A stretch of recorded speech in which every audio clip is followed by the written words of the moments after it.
Hello everyone, welcome to Moshmi's Kitchen. আজি মই বনাবলৈ ওলাইছো পনীৰ বাটাৰ মছলা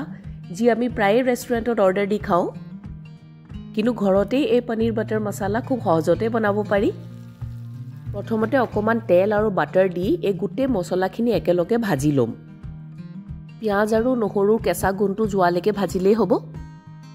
এতিয়া মই কৈ যাও মই তেল আৰু বাটাৰত কি দিলো মই লৈছো পিয়াজ 5টা নহৰু 10-12 ফুটা আৰু আদা এটুকুৰা সৰু সৰুকে কাটি ললো আৰু দিছো শুকান জলকীয়া 4টা কেইটামান ইলাচি লং ডালচেনি ডাঙৰ বিলাহী 2টা 10-12টা মান কাজু গুটেবোৰ অকমান নিমখ দি ভাজি লম এই গুটেখিনি অলপ ফ্ৰাই কৰি যেতে ঠাণ্ডা হ'ব তেতে গুৰি কৰি লম মিক্সিত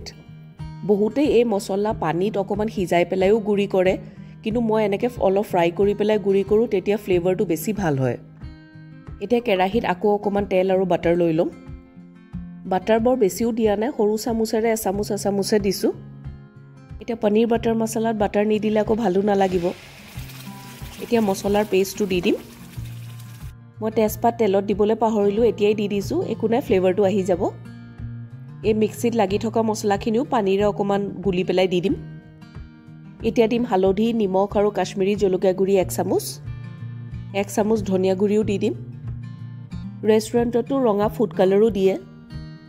কিন্তু ঘৰত বনাইছো যেতে ফুড কালাৰ নিদিও কাশ্মীৰী জলকীয়া গুৰি দিও ধুনিয়াই ৰং হৈ যায় এই মছলাখিনি এটা ধুনিয়াকে ফ্ৰাই কৰিম তাৰ পাছত এতিয়া ওপৰৰ পৰা অকমান কসুৰি মেথি দি দিম কসুৰি মেথি দিয়াৰ লগে লগে টেষ্টটো বহুত বেছি ভাল হৈ যায় এতিয়া অকনমান আধা চামুচ মান চেনি দি দিম অকনমান চেনি দিলে হে বিলাহীৰ টেঙা ভাৱটো নাথাকে এয়া মোৰ মছলা ধুনিয়াকে হিজি গল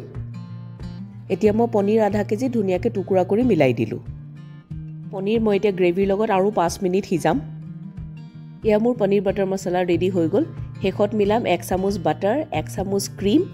আৰু অকনমান গৰম মছলা আকৌ হুনকালে এটা নতুন ভিডিও লৈ লগ পাম বাই এভৰিৱান